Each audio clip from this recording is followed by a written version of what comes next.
I think I have failed badly.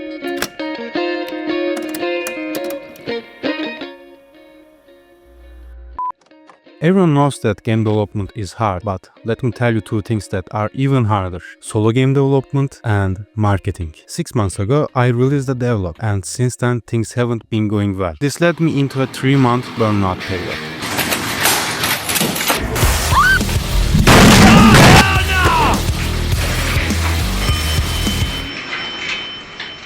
Before we get to breaking point, there is one thing you need to understand. Burnout doesn't hit all at once.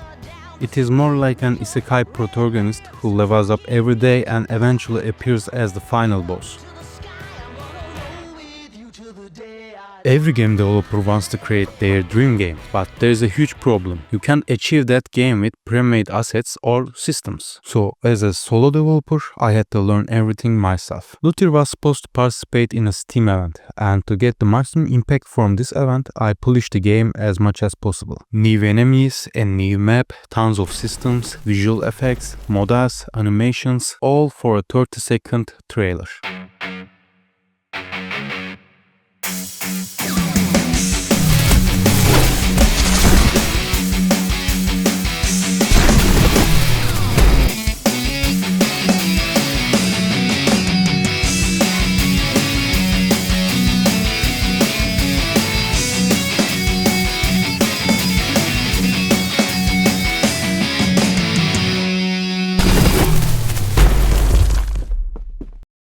After the event, I prepared a solid pitch deck and reached out to publishers. Within a week, I spoke with 3 small publishers, and this was where my burnout began.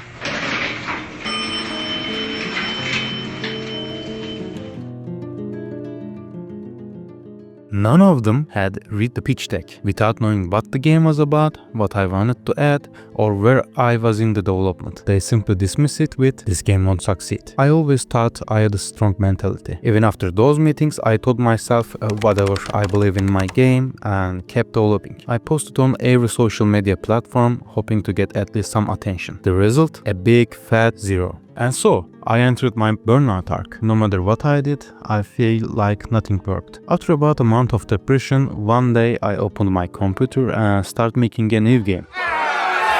Yeah, I know, the number one indie developer mistake. But my plan is for this game simple. I will create a demo in 2 weeks with 0 expectation, just a small fun project to release. Firefighters Together is essentially a rage game. My only goal while developing it was to make players frustrated. Essentially, it is somewhat similar to Chained Together, a multiplayer platformer where the goal is to rescue a kitten at the end of the level. After 2 weeks of development, I tested the game with my friends. Once we confirmed that we had fun playing, I launched the game's Steam page, polished it a bit more and released the demo. Did it reach an insane number of wishlist? No. Will the game be successful? Probably not. So, why I did develop this game? I've been making games for 5 years, participated in tons of game jams, and worked at few terrible companies. But the number of games I've released, 0. The mobile games I developed at my first job were removed from the store after I left, so I couldn't even add them to my portfolio. My second job, that was even a real company. Just 5 people dreaming of making big money. We spent 6 months making a horror game, and just when it was 4 months away from completion, the team ghosted me and released the game without me. The result? 20 sales. For a horror game, that might be the scariest thing possible.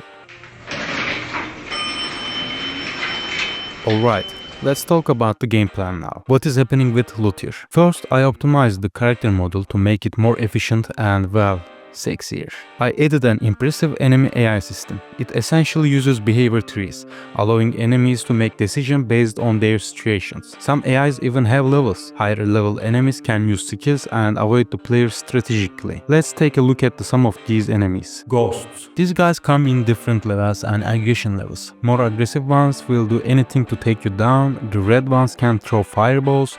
Higher level versions will dash away after throwing a fireball or throw another one to catch you off guard. Giant dude. This guy is massive. Also, he's definitely the kind of drummer you want to stay away from it. One heavy smack from him can ruin your entire plan. Sexploder. Alright, I haven't finalized the name yet, but the skeleton charges at you and explodes when it sees you. Imagine facing multiple of these at once. Charge Ploder. Yeah, Still working on the name. This skeleton dashes towards you, dealing minimal damage, but be careful dodging, it might put you right into path of other enemies. Lightning Bringer. These guys deal array of effect, electric damage. If they get close, you better start running. I'm still developing loot here with great excitement, and my only goal is to create something amazing. You, me, or nobody is gonna hit as hard as life. But it ain't about how hard you hit. It's about how hard you can get hit and keep moving forward. How much